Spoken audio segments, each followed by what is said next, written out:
we are going to be joined by the one and only Conor McGregor. It has been a while since we've talked to him on this program, October to be exact. Episode 300. 5 days away now from UFC 202. Certainly appreciate him taking some time out.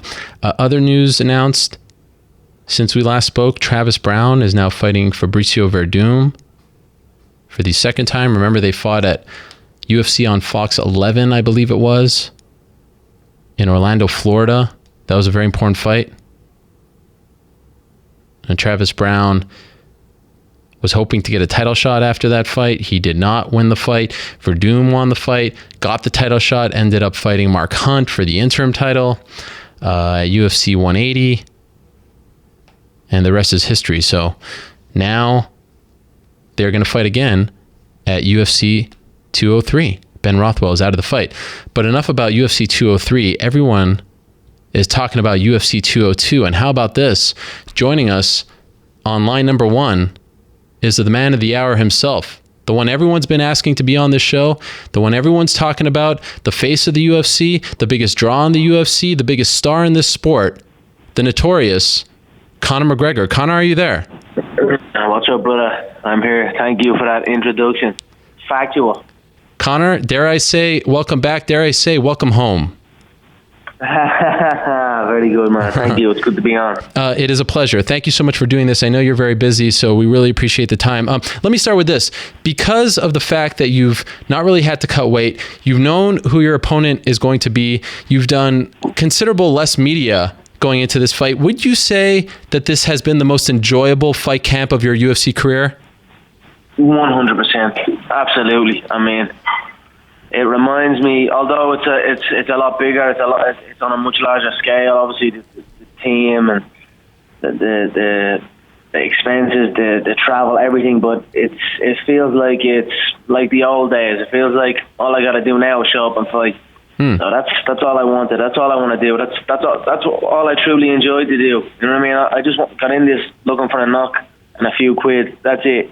I didn't get in and looking for everything else. Now everything else happened and I embraced it and I ran with it and rolled with it. But when it comes down to it, I just want to get in and have a fight, and that's it. So that's all I've got to do here. I've got to show up, get in, and have a knock. Right now, what are we? 6? How many days? 5, 6 days? 5 days? Yep. I'm just trying to pass the time before I get in, march forward, and throw bombs at this man. So I've had an amazing camp. It's been an amazing experience, a crazy experience, and I'm very happy with it. I can't wait. Are you hoping that this is the case from here on out? You know, the less media, less obligations, just going back to the old days of caring about the fight. Is this your plan for the rest of your career? Well, you know, nothing is set in stone. Nothing is set in stone, or nothing is set in this game. Everything changes as the days go by. So, you know, who knows? Right now, I'm very happy with how this has gone. Who knows what's next? You know, who truly knows? You know, if I fight another guy, all of a sudden we could go back into that old pattern of it's just not there, and you've got to go travel the world and do all that again, and then he pulls out, and you know, all these other things can happen. So I'm just happy with the situation I'm in, but nothing is set in this life. Anything can change, and I'm prepared for change. So we'll see. As you may know, after the 196 fight, a lot of the naysayers and the critics said, oh, there goes his star power, there goes his money, he's no longer the man, etc., etc. You flipped the script on him by showing up to the press conference and saying what you said. Have you noticed a dip at all in the interest level in your career, in a business sense, sponsors, things like that? Have you noticed a change at all since that fight? No. You know, if I look back at it, what did I lose? All I lost was a fight. You know what I mean? That's it. A fist fight on a Saturday night. That's it. I showed up. I handled myself well, and you carry on. Nobody in this game gets out unscathed. I said that before. Look at the history of the game. Nobody in this game. This is a crazy business, Ariel. A crazy game. Nobody gets out alive. So. It's just another day. You know, it was a crazy contest. I've got to look at the contest, and I'm very happy with it. You know, I picked up the kitchen sink and flung it at him for 2 rounds, and he picked it up and flung it right back. It was a hell of a contest I was involved in. Even looking back at the fight after it, I was like, you know what, that was a damn good fight. I'm very happy with it. I can't wait to do it again. So That's my mindset on this one. You know, people who say those things, the naysayers, people say, oh, this and that, but they weren't with me before. They weren't with me before it anyway. So they're not going to be with me after I get this win back either. So I don't pay attention to them. I'm doing something I love. I'm very financially secure, doing something I love. I'm living the dream right now, so I'm very happy. You've said that you believe, or you've heard, that Nate Diaz weighs around 200 pounds. How do you know this? Well, I've heard, and I mean, looking, I've been training with 200 pounders, people close to 200 pounds, and I estimate up there. I just estimate, you know, because I'm the 145 pound champion, and when I fight at 155, which I have done, you get a little complacent with food, and all of a sudden that 155 pound weight cut creeps up, and it's an actual weight cut, and it's just as heavy as the 145 pound weight cut. So I have no doubt that's probably what happened to him. That 155 pound weight cut is long gone for him, so it's been months upon months, so he's been eating up, and I'd say that 170 pound weight cut it's now creeping up, and it's a little weight cut for him. So, but like I said, I've been training with 200 pounders. I've been preparing for this, so we're prepared to face this man. So I'm happy with everything, my preparation, and that's it. One of the interesting byproducts of that fight has been his stardom growing exponentially, and now he's on talk shows and he's doing a lot more media and he's a lot bigger of a star. Have you noticed this as well? And do you think that this will be to his detriment come Saturday, that now he's no longer, you know, this idea of waking up in the satin sheets and you lose that killer instinct? You may know something about that. You may have experienced that as well. Do you feel like he won't know how to deal with that? I mean, it ain't for everybody, that's for sure. Countless people have crumbled under those circumstances when that type of stuff starts happening. You can't go anywhere. You can't go absolutely anywhere without getting spotted. So, although I don't know how he's handling it. That's only he can answer that. And so I've been focused on my training. I've been training very, very hard, as you can see. I've given fans an all-access look at the work I've been putting in. Everyone can see that I've been working my ass off here, so I'm very proud of that. I'm very proud of the work I've put in for this, and that's it. I'm focused on me right now. How he is handling his situation, I'm not interested in. Speaking of the fans, it has been said to me directly by some of your fans that, look, we want to support Conor. We want to be there for his fight. They know that they are somewhat a part of the show, but it's a tough ask to keep going to Las Vegas from Ireland every few months. And I know a lot of them thought that you were going to fight at 200. That didn't happen, of course. And now, you know, they just can't come back a month and a half later. Have you heard the same thing? And are you concerned that it won't have that same sort of, you know, energy in the building when you fight, when you weigh in? And ultimately, the ticket sales won't be the same because those Irish fans of yours, those devoted Irish fans, won't be in attendance on Saturday. Well, I estimate that I'll be fighting in enemy territory this time. Right? Wow. Usually it's been home. It's been home for me. Be it this place with the traveling fans. I estimate. I'd give it. I'm estimating I'm going into a war zone here. That's what I'm estimating. That's what I've been preparing for. That's what I'm looking forward to. But you know, there's many things why the Irish fans can't make it. I mean, the 200 debacle where they took me off that card. I mean, people had already purchased tickets for that, and then of course the European Championships, then the Olympics. There's a lot of stuff going on, and of course I'm an active fighter, man. I fight every goddamn month. I mean, I fight all the fucking time. So it's getting close for me now that I want to fight back home. That I want to give my fans back home a fight. I've been kept away from my home for a while. Now I understand that it's big business out here, and and that's why we're here. You know, I've got to handle myself too. I can't. As much as I want to perform for the fans back home, and I want to have that same shows back home and do that, I've still got to handle my business out here. So, you know, I know my countrymen will be supporting me wherever they are, and I know there will be many here in town, and I know there will be even more back home in Ireland and all over the world supporting me. So, I am content with that for now. As far as ticket sales have been good. It's a 20,000 seat stadium. If it was the MGM, it's already sold out. So the ticket sales have been great for such a big arena at this time of year, the end of summer, with everything going on. I'm very happy with it. I mean, we're talking record breaking again. You know that. You know the pay-per-view buys will be smashed. I've dominated the headline scenes. I have every game wrapped up. I have the boxing game, I have the wrestling game, I have this game wrapped up years now. You know, what else can I do? I have the game wrapped up. This will break all records, and I'm very happy with it. When you say that, when you say wrapped up, it reminds me of your now infamous tweet, April 19, 2016. I've been wanting to ask you this question since that tweet. As we sit here today, it currently has 162,000 retweets, 174,000 likes, and some change. Where were you when you tweeted, "I have decided to retire young. Thanks for the cheese. Catches later"? I've always wanted to ask you that. Where were you when you actually tweeted that? I was in Iceland, chilling. But exactly where? Like, did you do it on your phone, on the computer? Where did you actually send out that tweet to the... I don't have a phone. I don't fucking use a computer. I just be using the phone like everybody else. Okay. Straight on the Twitter, boom, boom, boom. I'm out of here. Thanks for the cheese. Catches all ass. See ya. Boom. And then off I went to the gym. And then I came out in the gym, and all of a sudden the thing is fucking everywhere. I was like, oh, shit. But, did you expect that? We were in Iceland, isolating ourselves. You know, we were doing what we do, training and studying to whoop somebody's ass. That's it. I have access to a phone, and my phone has access to millions upon millions upon millions of people.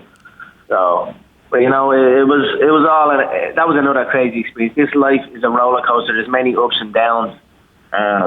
But I mean, you gotta look at it like this. Who doesn't love a roller coaster? I mean, who wants to be just on a flat ground going through life?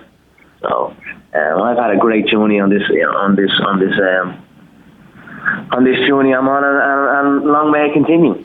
Were you I'm happy to be back. It's good to be back here, and there's so much has gone on. I only fought 2 months ago. I was retired, then I'm not retired. Yeah. And now here I am back again. I can't wait to fight again. I'm loving life, and I'm looking forward to this contest. Was a part of you shocked at the reaction? I mean, World News was talking about it, BBC, that it turned into what it turned into, that tweet, and then the up and down and the empty chair at the press conference, that it turned into this sort of soap opera, and every single hour it was twisting and turning. Were you surprised that it became what it became? I tell you what, answer me this, Ariel, where you entertained. You know what I mean? That's what it's all about, where you fucking entertain. Because I was having a great time when it was all going on. It was crazy what was going on.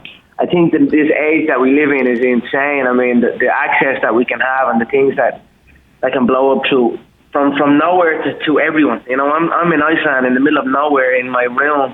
I have to go training, and I can reach millions upon millions of people in the blink of an eye.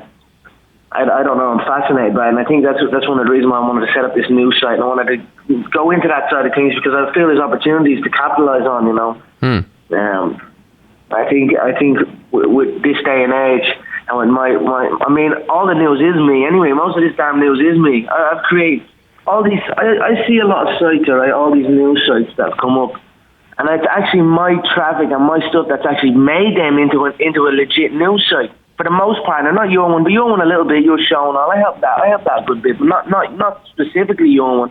But there is a lot of them that literally are just about me. So I was like, hang on a minute, man.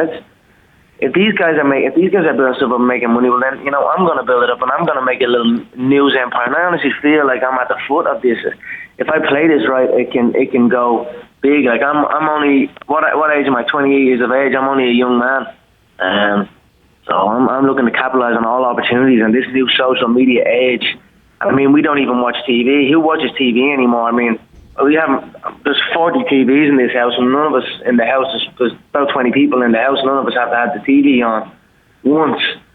So, I mean, it's a new age, and I'm just looking to capitalize on it. And I think all the experiences I've had through the retirement thing, the 200, just everything throughout my career on this damn internet, I've learned from it. I've learned that there's power in this. If you capitalize correctly, there's power. I mean, you look at all these bum fighters. They're getting they're giving over their accounts to these bums, clickbait sites. Like, I forget the name of some of them even, but you see they post these stupid articles all the time. It's like they must be getting like a little monthly wage or something. Well, you're an employee then. You know what I mean? I want to be the leader of this and create my own one and go and make it big and make it correct, and that's what I'm trying to do right now as well, on top of everything else. And I'm enjoying it. It's just another thing in my life now that I'm enjoying. These videos we've been creating, these are like goddamn Oscar award-winning movies we're giving you. Quick, and they're coming out quicker than the Embedded. I know the Embedded guy's here now, so and the first one got released, so I'm looking forward to seeing that one. See how that's going to look compared to my ones. But I mean, I'm really enjoying what we're doing here, and we're giving fans an all-access look at the camp, and this is just a start. Who knows where it's going to go from here? But I'm enjoying it very much. And the name of that website, by the way, we should probably share that, is themaclife.com. Your YouTube. You know what? You don't even got to, Ariel, because everyone on this call already knows the name of the Mac Life, yeah? All right. Fair enough. I was just trying to help you out, my man, but fair enough. No, I know. I'm only messing with you. That's good. Thank you. And I already told you we've got contracts drawn up for you. I might take you on board the Mac Life, take you out of that MMA fight. Yeah, well, come on board the real team, the winning team. Well, you can certainly have a chat with my agent, and if the dollars make sense, then we'll get it done. Well, we'll be in touch. Conor, were you prepared to walk away, though? For real? Were you okay with that, or was that just part of a whole game? If it came down to it, I would have. But I mean, good luck trying to keep an Irishman from a fight. You know what I mean? I would have showed up and slapped somebody with the way it was all going down, but fuck it. I was happy, when it all kicked off. I was like, for a while, for a couple of, I think, how long did it even go on for? A couple of days or something? For a day, maybe, I was like, you know what, fuck it, I am retired. Put the feet up, I did that night, had a fucking drink, went out. You know what I mean? I was like, fuck everybody, I am out here. And then, everyone's like, oh, you gotta do this, you gotta do that, it's best to speak out. And then it kind of got a little bit more serious. You know what I mean? Then, whatever, it was a crazy experience, but if it came to it, I mean, fuck it. I'd have a knock somewhere else. I don't know what would have happened. But like I said, I'm comfortable, Ariel. I mean, win, lose, draw, whatever happens, I mean, it's shrimp spaghetti to start for me for the rest of my life. So I mean, I'm eating good for the rest of my days. So, whatever happens, but I do enjoy a good old-fashioned knock, and that's what this is, so I'm very happy to be back. You referred to UFC 200 earlier as a debacle, and I think a lot of people would agree, certainly in the aftermath. A part of you deep down sort of smile at how it turned out after they pulled you from the card for not showing up to the press conference and the marketing obligations. Were you kind of sort of smiling deep down inside as to what it became? No, definitely not. I mean, it was a successful event. It was actually a great event. The fights weren't the best for me. It wasn't a McGregor show. It wasn't a march forward, hands down, what the fuck are you going to do now, let the shots fly, McGregor show. You know what I mean? It wasn't that. It was tentative. A lot of the fights were tentative. But the event, I knew being there ringside, this is a special event, and to see what the Fertitas and Mr. White had done, and to where and I didn't know that it had been sold at this point, or that they were at this stage. I kind of had a feeling.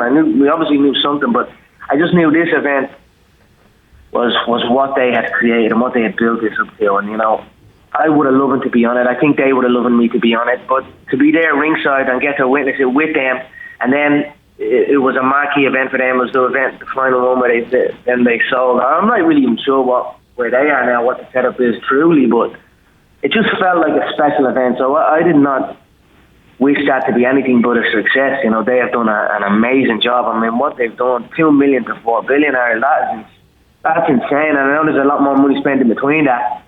But I mean, that is just that's the greatest of all time right there. And if you're talking the greatest of all time in the fight business, that is that. To be able to get a turnover like that, get in, get out, get in, get rich, get out, like that, and build that up to what that was, man. That is, I was blown away when I was seeing it all take part, and I'm blown away that I'm even on name-to-name basis with these people. These are the people that have mentored me in this game.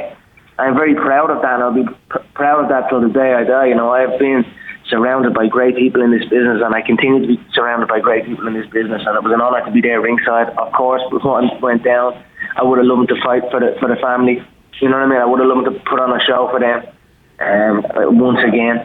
But 65 days, I'll put on a show, and we'll carry on. And we'll talk after that. We'll see where everyone's at.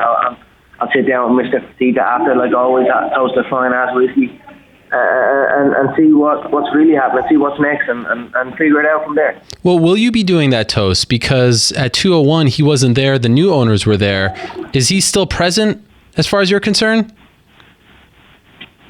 Oh, I mean, I'd imagine so. He wasn't at 2-1. I'm not sure. I mean, I don't think they can miss a McGregor fight.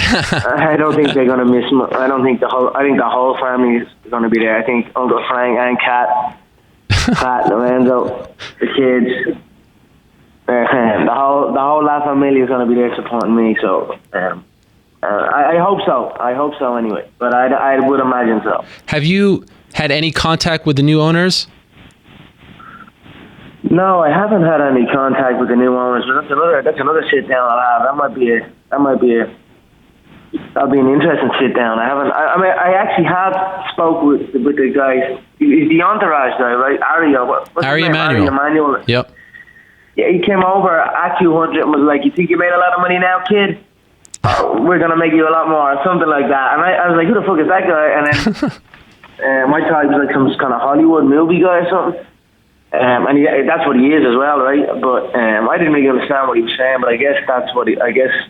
And a couple of days later, got announced that he took over, or his people have bought the UFC now. So I don't know. I haven't had a sit down, but hey, I'm close to a fight. My current deal is signed. So we'll sit down after this fight and we'll see where it's going.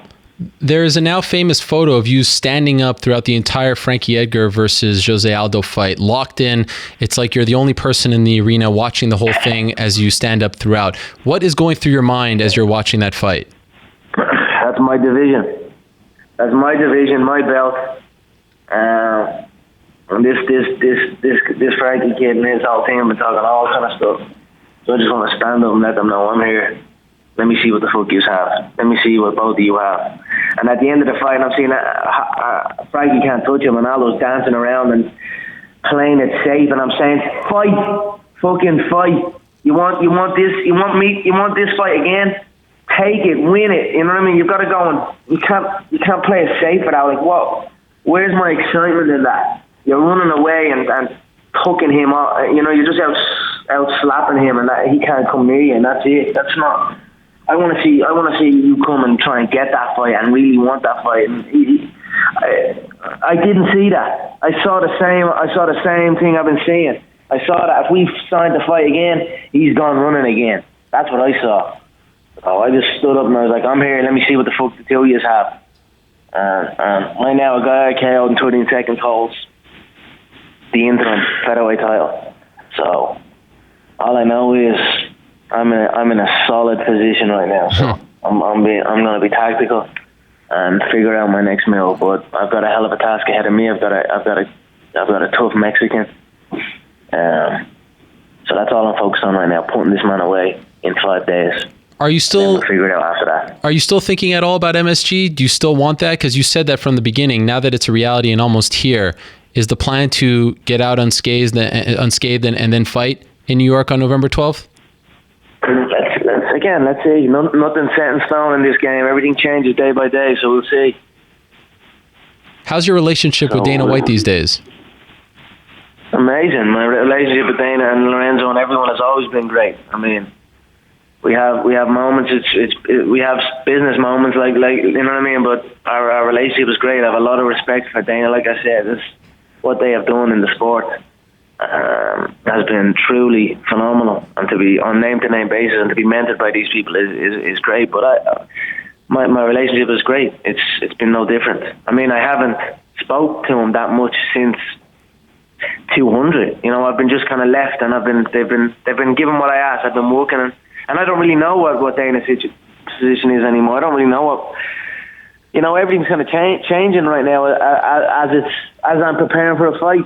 So I'm just letting things happen on that side, letting things happen on my side. I'm going to show up and fight, and after the fight, I'm sure we'll figure out what's going on and what's next, and we'll get down to more business.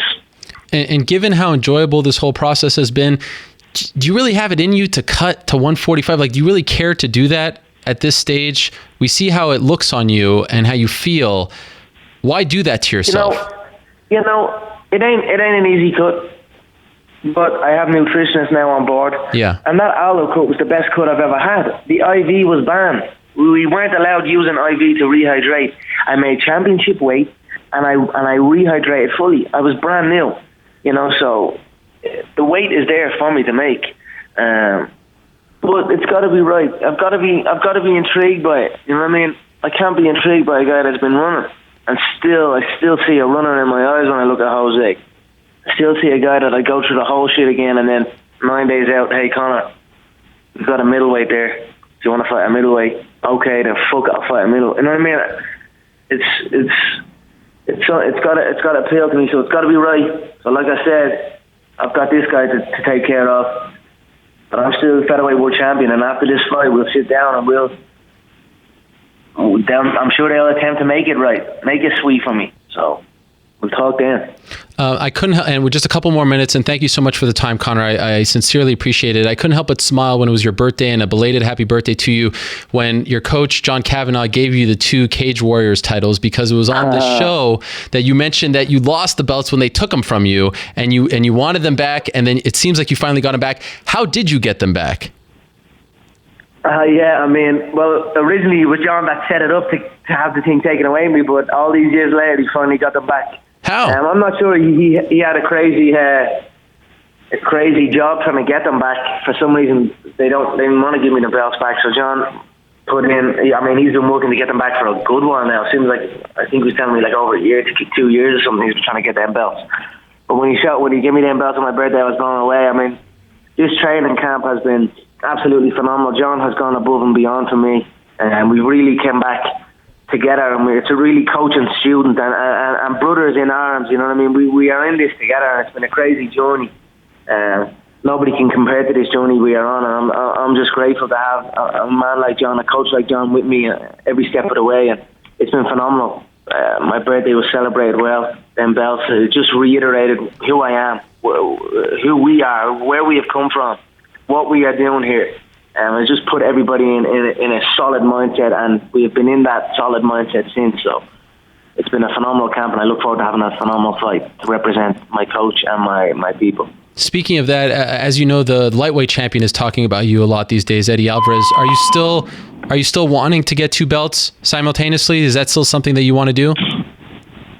Yeah, I mean, yeah, of course. I truly feel I would have the 2 belts right now. If the Sanya showed up, he would have been sleeping after them shots. That's no question. That's no doubt. Right now there's a new champion. He's a bum as well. He's a novice. He's a novice on his feet, swinging shot, overhand. He's just a wrestler with an overhand as well. And the novice is where I come from. That's the truth of it. So we'll see about him. We'll see. There's a lot. Like I said, there's a lot of options. They're all begging for it. They're all begging in their own unique way. But make no mistake, it's begging. They are all begging for this. They're all begging for what Nate got. I mean, look at Nate. We went from 20 to 20. Now he's talking big money. So they're all on their hands and knees begging for this. So, like I said, I'll have this fight in 5 days. I'll sit down with Mr. White, the new owners, Mr. Fertitta. I don't know who the fuck I'll sit down with. I'll sit down with somebody to see who the fuck is next. But that deal better be sweet. And then we'll figure it out from there. When you heard that $4 billion number, did you kind of think to yourself, man, I should be getting more? No, I'm simply over the moon for them. I mean, to see the work they put in and to see what they've done, I was inspired by it. Oh, absolutely inspired by it. The biggest sports sale in history. Yep. A little sport that they laughed at. They laughed at this sport. Everyone ridiculed this sport. You know what I mean? This sport wasn't even a sport. And now all of a sudden, with their guidance, it's the biggest fucking sports franchise in the world. So I took inspiration from that. That is motivation right there. And I have nothing but respect for the Fertittas and Mr. White. Like I've said many times, it is. I'm sure they don't know what's going on either. I'm sure they're thinking in their head.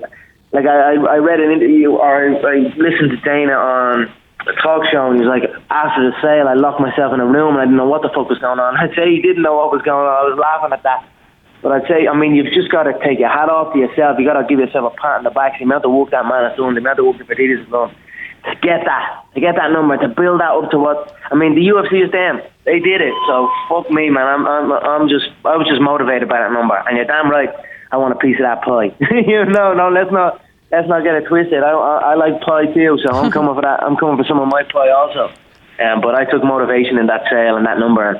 And I like I said, I think I played a nice role in that number. I mean, what was it? It was estimated $2 billion at one stage. I mean, before I came along, I remember when I first started getting in, this is a $2 billion franchise. I remember hearing that a couple of times. And now, since I came along, now it's $4 billion sold. And if the year before it was sold as my year, numbers-wise, I mean, I played a nice role in that too. So the number motivated me. So that's what that does. Two last quick things. Are you surprised at the reaction from the WWE stars to your throwaway comment? Were you surprised at how many of them reacted to it the way they did? No, I'm not really. I mean, they're an emotional bunch of guys there. They're scared of the real man, let's be honest. That's just what it is. This is the real shit and that's the fake shit, and they're just scared of the real man. That's just the way it is. I just felt like I spoke truth. They are little dweebs. Let's be honest, Aaron. Those new guys, there is a couple of OGs in it, but the majority of them are dweebs. So that was it. It is what it is. Either way, I know I'm laughing straight to the bank with it. So that's it. Tell all them dweebs to tune in UFC. Actually, don't even tell them. You know they're tuning in. You know they're tuning in this Saturday, 2:02. I can't wait to see the numbers after this and giggle my way to the bank lady. And final thing, Conor, I'm just wondering, because when we were told about this fight, we were told that Is that the giggling?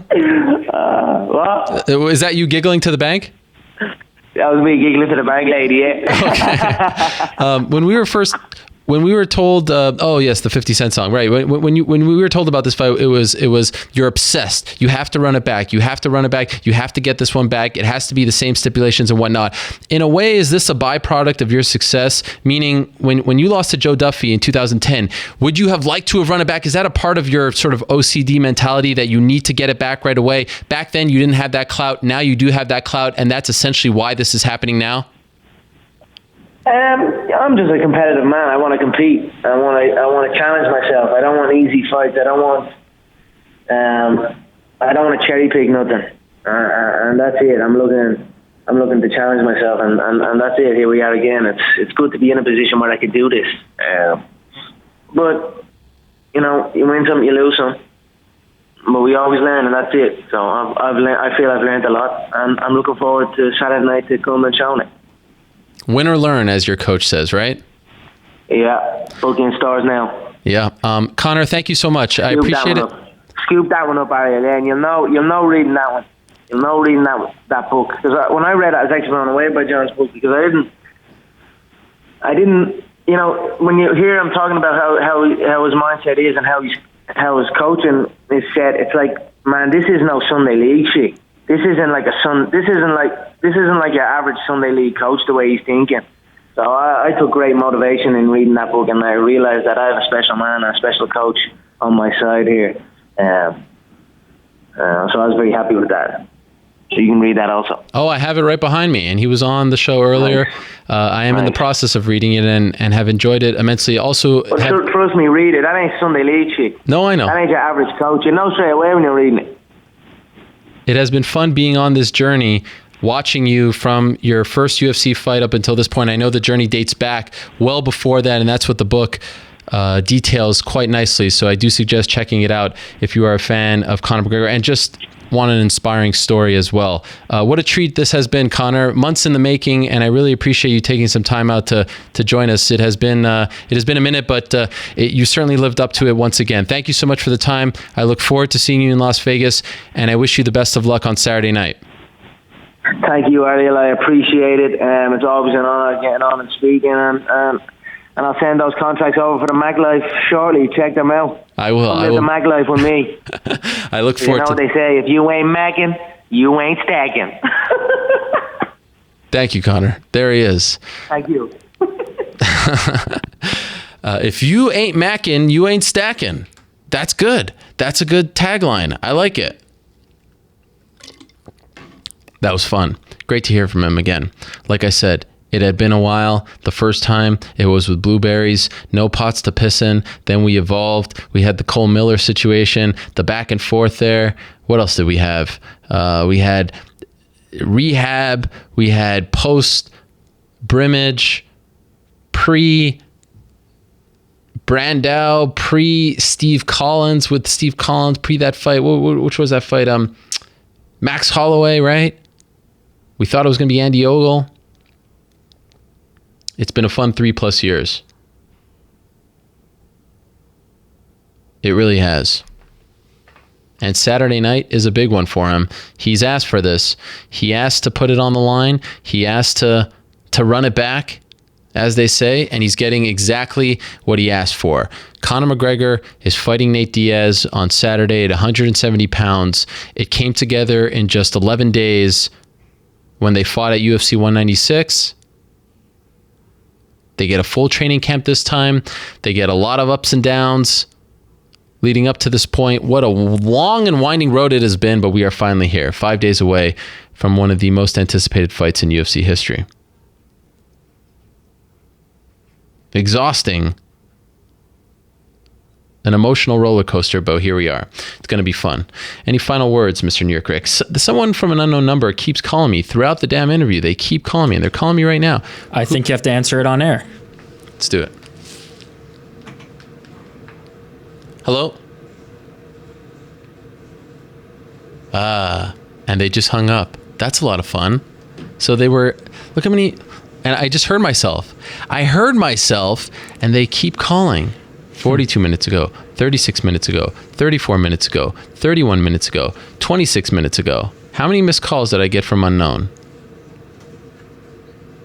Let's see. What did you get out of that? 8. That's a lot of fun. Oh, and they're calling me again. A bunch of losers. Okay. Any final shots? Any final word? No shots. I mean, a question. The question that's hanging over everything after that interview. Can you break the news? Are you going to Mac Life? Listen, I'd like to just tell you guys, after long consideration with my team, I'm taking my talents over to the MacLife.com. How would you describe Conor McGregor today? Is it a subdued Conor? Now, this has been a topic that's you and I have discussed on this show for years now. Mm-hmm. After every performance, I called it performance, which is apt for what I'm about to say. After every appearance by Conor on the show, you've asked me how I feel about Conor, because I've always had a stance where I was a little cautious and wasn't ready to jump on the Conor McGregor train and get behind it and all that stuff. But this is the guy that all those years ago that I thought he would be and could be, and I think this is the most authentic and entertaining version of Conor McGregor that we'll get. Is this one right now. The rehearsed punchlines and going over the same kind of shtick, essentially doing Chael Sonnen's act like he used to was great, and it got him exposure, and I think it was necessary at the time. But I think that right now, this very powerful, a little more stoic, always willing to speak, but not always trying to get in front of a camera and do a rehearsed line, is the Conor McGregor that I personally like, and I think it's the right mind frame for him to be going into a fight. So yeah, he does seem to be in a great place, right? I think that this is a much easier thing to sustain when you can be yourself, when you can be authentic. But him being authentic does include trash talk. I don't mean, and I never did mean for him to put that part of it away or to the side. But there was a bit of it that seemed like a routine, that he was turning his character up. There's the old analogy that people make about wrestlers and all these other people where they turn themselves up to 11. I felt that he was turning it up to 15. And this version, I think, is prepared for battle, and I think a much more compelling character. That's how I'll say it. Maybe not more entertaining, but much more compelling. And I'm wait, are you now back in? I'm kind of. You're back in. That did it. I'm kind of amped for 202 now. I need to get a piece of that pay-per-view pie now. I'm kind of amped. I like for pie as well. Who doesn't like pie? Well, The Rock? No, well, that's not what I was going to say. I was going to say, as the great Conor McGregor just said moments ago. What did he say? I don't remember. Oh, man. Regarding pie? No, not regarding pie. Which one? If you ain't stacking, you ain't macking? No, well, you botched it, but yeah. Is that not it? Wait, was it? Yeah. Yeah. Oh, that's wait. If you ain't macking, you ain't stacking. Yeah, that's it. That's right. A lot of people like that line. I'm gonna get that one on my shirt. We should get that right here. If you ain't. By the way, I appreciate the good people over at the Mac Life. No, they embedded our video. Okay. They're good people over there. Who did it? Is there a name attached? It says Ariel Hawani over here. It was probably Conor himself. Oh, you think it's me going on the back end? Listen, I may be double dipping. You'll never know. Could you imagine that? What a controversy that would be. Maybe that's why Chris Avila didn't show up. I don't think that's it. No, that's not. Chris, banned. Sorry. Banned. Sorry, bud. How long is this banned for? Yeah, it's been a while, right? We haven't banned anybody in a long time. I mean, to get banned by a guy who's making to get no-showed by a guy who's making his UFC debut, who's what, 23 years old, who, I mean, what was it for Brendan Schaub? Didn't we do it to Brendan Schaub one time? See, but I think we relaxed it. Like we said it was going to be like forever. Yeah. And then it turned 1 month or something like that. We had the classic one with Ben Folks. Yes.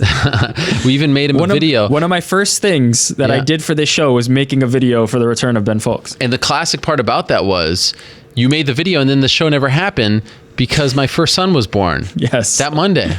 Yes. Oliver was born, so we never actually got the payoff. We actually made a promo video for Ben Folks' return, and we had to wait a full week because I became a daddy. Yes. Then we showed it, but yeah, you're right. We did have to push the programming. It was good. It was a good video. It was the I'm coming home. So officially, it's Nate Diaz plus 110. It's Conor McGregor minus 117. First things first, are you surprised that he is the favorite? That Conor is the favorite? Yeah. I'm not. I think that what he showed in that first, round and pretty much round and a half is that he does have the stand-up skills to give Nate Diaz problems. But on the other side of it, what Nate Diaz showed is that, and it's what he's shown throughout his career, and what Sean Al-Shadi did a fantastic job of highlighting in that piece, and his opponents did in highlighting in that piece, is that he's never going to go away. He's going to continue to pressure, and he's going to, the way he wins is by breaking wills and hanging in there when you think he's not going to. I think, man, it's tough. I don't think that we're going to end up with the same kind of fight. I think Conor McGregor is going to be much more measured, and I still think he's going to be chasing the knockout. I still think he's going to be trying to load up and put power into his punches and take Nate Diaz out.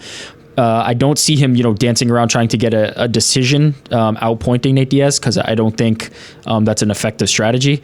I think Conor being a favorite is rightful, even though Diaz won, and we've seen this before. This is not the first time a guy who's lost the first fight was a favorite in the next fight. But I'd say it's probably just slightly closer to even money than this if I was capping it. What's your pick? Who's your pick? Man, I was so sure Conor McGregor was going to win the first one.